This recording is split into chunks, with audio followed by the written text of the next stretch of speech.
3주 동안 한봄새 특세 봉사해 주시고 또 일찍부터 나오셔서 섬겨 주시고 또 빵사도 해 주시고 또 기도의 자리에 함께 참여해 주신 모든 분들께 감사드립니다.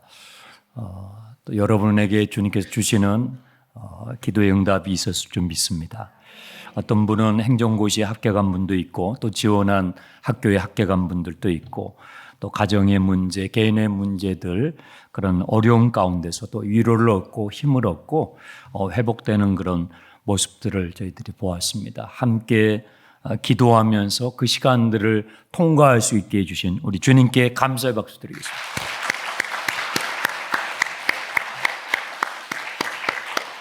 자, 여기 계시면 서로 인사하겠습니다. 주님께서 당신을 선하게 이끄실 것입니다. 주님께서 당신을 선하게 이끄실 것입니다.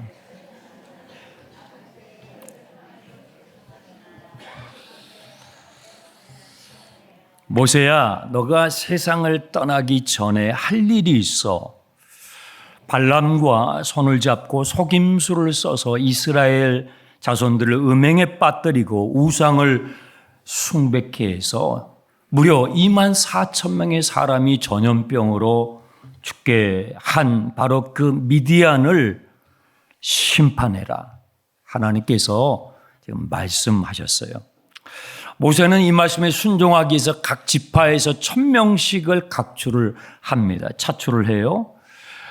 어떤 지파는 수가 더 많고 어떤 지파는 적죠. 하지만 똑같이 1,000명씩 더도 말고 덜도 말고 12,000명을 뽑아서 이 일을 맡깁니다. 그런데 참 이상합니다. 아주 전쟁의 전투 경험이 많은 사람을 지휘관으로 보내는 것이 아니라 비느하스를 보냅니다. 그것도 칼과 창을 가지고 보내는 것이 아니라 비느하스에게 송소의 기구와 나팔을 가지고 전쟁터로 나가게 하십니다. 그러니까 이 전쟁은 우리가 생각하는 우리에게 익숙한 전쟁이 아닙니다. 어떤 복수심에 불타는 그런 전쟁이 아닙니다. 사리사욕으로 다른 사람의 물건을 약탈하기 위한 그런 전쟁의 성격이 아닌 것을 우리가 발견할 수 있습니다. 이 전쟁은요, 미디안의 죄악을 심판하시는 전쟁이에요. 하나님이 어떤 분이신지, 하나님이 우리 인생의 죄를 어떻게 바라보시는지를 가르쳐주는 그런 전쟁을 의미하는 것입니다. 그래서 7절에요. 미디안의 남자들을 다 죽였어요.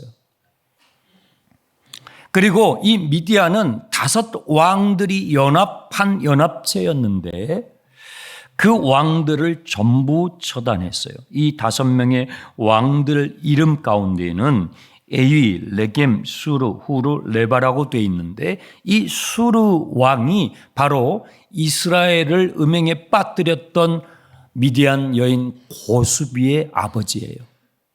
고수비는 이 수르 왕의 딸이었던 것입니다. 그리고 이 일을 뒤에서 모의하고 주도했던 발람, 그렇죠? 이 발람을 찾아내서 역시 처단했습니다. 발람의 죽음을 보면서 우리가 또 좀 배울 수 있는 것은 발람은 다른 사람의 미래에 대해서는 예언을 하죠. 그런데 정작 자기 자신의 죽음에 대해서는 몰라요. 자신이 이렇게 죽을 걸 알았다면 그 돈에 눈이 어두워서 그런 짓을 했겠습니까? 그래서 저는 점집을 옆을 지나갈 때마다, 들어간 건 아니에요. 지나갈 때마다 저분들이 이렇게 점을 쳐주고 이렇게 굿도 하고 하는데 정작 자기 삶의 운명은, 자기의 운명에 대해서는 왜 알지 못할까? 바로 발람의 죽음을 보면서 우리가 그것을 배우게 되는 것입니다. 목숨을 걸고 싸우고 돌아오는, 승리하고 돌아오는 이스라엘의 병사들을 모세가 나가서 환영을 하는데요. 그들의 무엇인가를 보고 환영을 하던 모세가 분노를 합니다. 여러분, 생명을 걸고 전쟁터에서 돌아왔는데 환대를 해야 마땅하잖아요. 그런데 그 병사들 향해서 모세가 분노를 하는 이유가 15절, 16절에 나와 있습니다. 너희가 여자들을 다 살려두었느냐? 보라, 이 여인들이 발람의 꾀를 따라 이스라엘 자손을 부올의 사건에서 여호와 앞에 범죄하게 하여 여호와의 회중 가운데서 전염병이 일어나게 하지 않았는가? 왜 마땅히 처단해야 할 이들을 남겨두었느냐라고 질책을 하는 것입니다. 그리고 미디안의 남자아이들을 전부 다 처단합니다. 그리고 남자와 동침한 사내를 아는 여인들을 모두 처단했습니다. 우리말 성경에는 남자와 동침한 사내를 아는 여인이라고 되어 있는데요. 이 미디안의 종교 행위는 매우 음란했습니다. 그래서 매춘과 난교를 일삼았습니다. 거기에 이스라엘 사람들이 휘말려 들어가게 됐고 많은 사람들이 2만 4천 명의 사람들이 사상자가 나게 되었던 것입니다. 모세는요, 이 병사들을 19절에 보시면 7일 동안 진 밖에 격리를 합니다. 그리고 정결케 하는 예식을 갖춘 다음에 7일 후에 진 안으로 가족 품으로 돌아오게 합니다. 그러니까 이 전쟁은 단순한 전쟁이 아니었던 것입니다. 근데 목사님, 그래도 그렇죠. 너무 무자비한 것 같습니다. 우리는 이런 성경 안에 이런 본문을 읽게 되면 그래도 그렇지. 아무리 그렇게 그래도 하나님이 사랑의 하나님이신 게 아닌 것 같습니다. 너무 하나님이 잔인하신 것 같습니다. 우리는 그런 마음이 듭니다. 하나님이 정말 선하시다라고 할 수 있습니까? 하나님이 선하신 거에 대해서 의문점이 듭니다. 의심이 듭니다. 아니, 신앙에 회의감이 듭니다.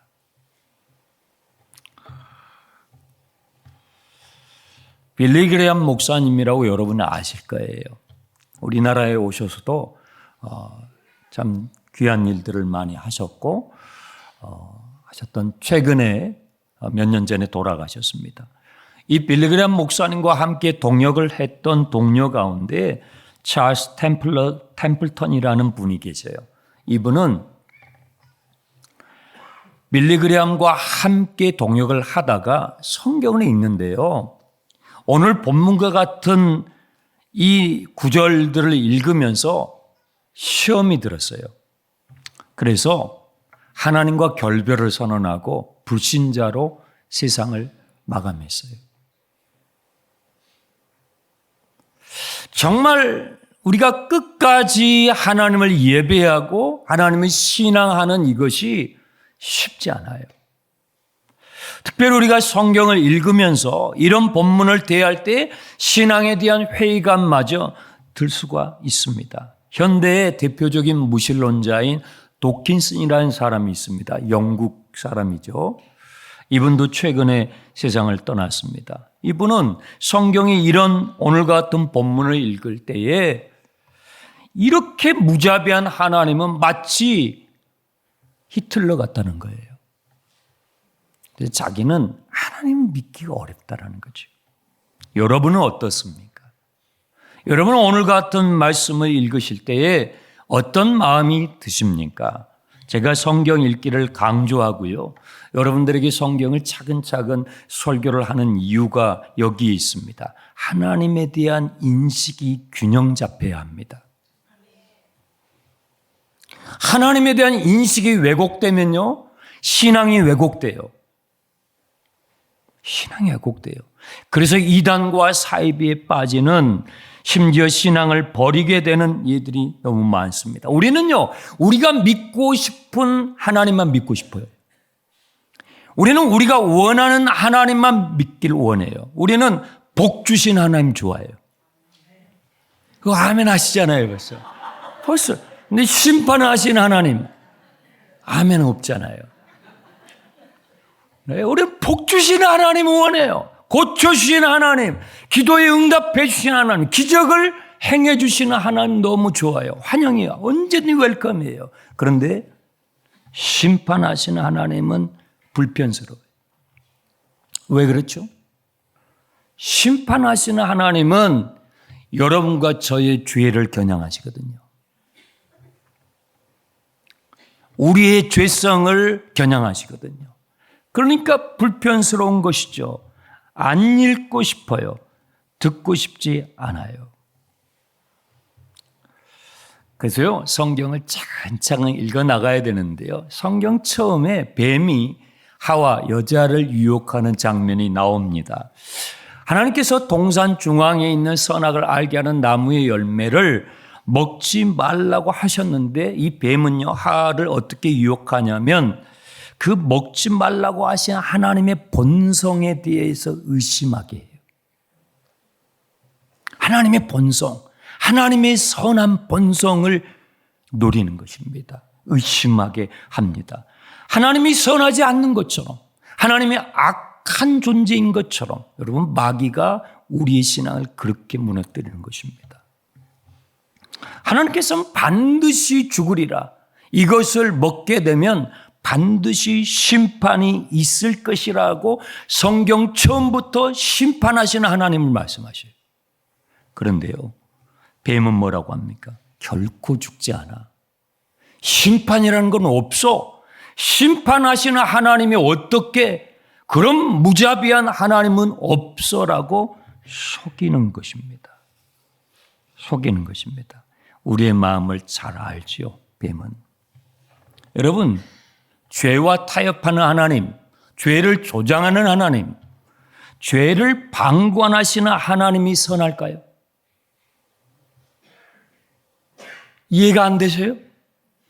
죄를 조장하는 하나님, 죄를 방관하는 하나님, 죄를 심판하지 않는 하나님이라면 선하냐고요? 선하지 않습니다. 만약에 여러분의 자녀의 몸이 이상해요. 그래서 병원에 데리고 갔어요. 의사 선생님이 지금 자녀 몸에 악성 종양이 퍼져가고 있습니다. 라고 진단을 했어요. 그러면 여러분이 사랑하는 자녀가 그렇게 됐어요. 그러면 어떻게 해요? 그 종양을 고통스럽지만 제거해야죠. 살려야 되니까요.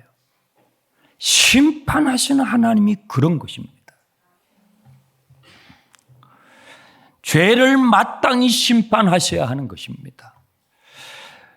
우리가 마귀의 속임수에 속아가지고요, 마땅한 하나님의 심판은 마땅하지 않다라고 여기게 되고 마땅하지 않는 하나님의 은혜는 마땅하게 여기게 되면요, 세상이 엉망이 돼버려요.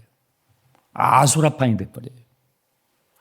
하나님의 심판은 마땅하고 하나님께서 우리에게 베푸시는 은혜는요, 마땅한 것이 아닌 것입니다.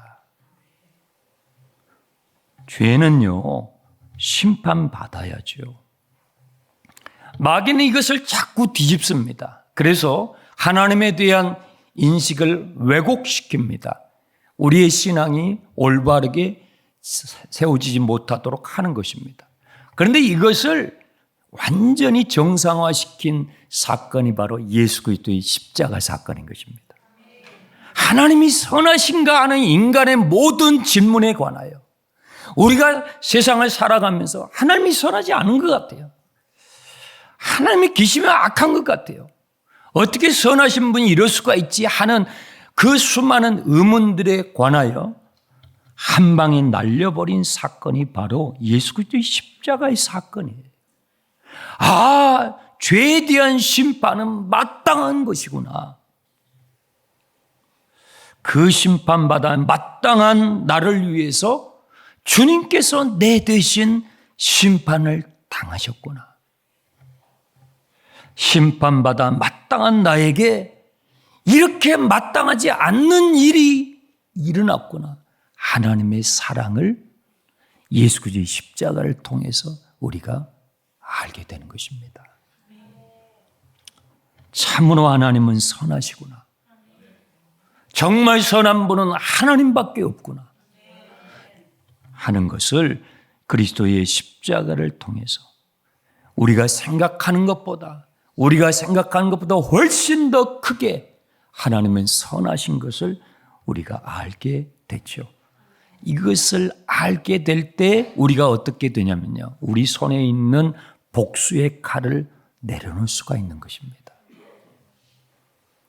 악을 악으로 갚으려고 했던, 내가 복수하고 싶었던 그 상대를 향해서 쥐고 있는 그 복수의 칼을 하나님은 과연 선하시구나 하는 것을 우리가 발견하게 될 때 비로소 우리는 그 칼을 내려놓을 수가 있게 되죠. 자, 본문을 로마서의 말씀을 잠깐 띄워주시기 바랍니다. 화면을 보시면서 함께 읽어보겠습니다. 아무에게도 악을 악으로 갚지 말고 모든 사람 앞에서 선한 일을 도모하라. 할 수 있거든 너희로서는 모든 사람과 더불어 화목하라. 내 사랑하는 자들아, 너희가 친히 원수를 갚지 말고 하나님의 진노하심에 맡기라. 기록되었으되 원수 갚는 것이 내게 있으니 내가 갚으리라라고 주께서 말씀하시니라. 내 원수가 줄이거든 먹이고 목마르거든 마시게 하라. 그리함으로 내가 숯불을 그 머리에 쌓아 놓으리라. 악에게 지지 말고 선으로 악을. 하나님의 선하심을 확신할 수 있을 때,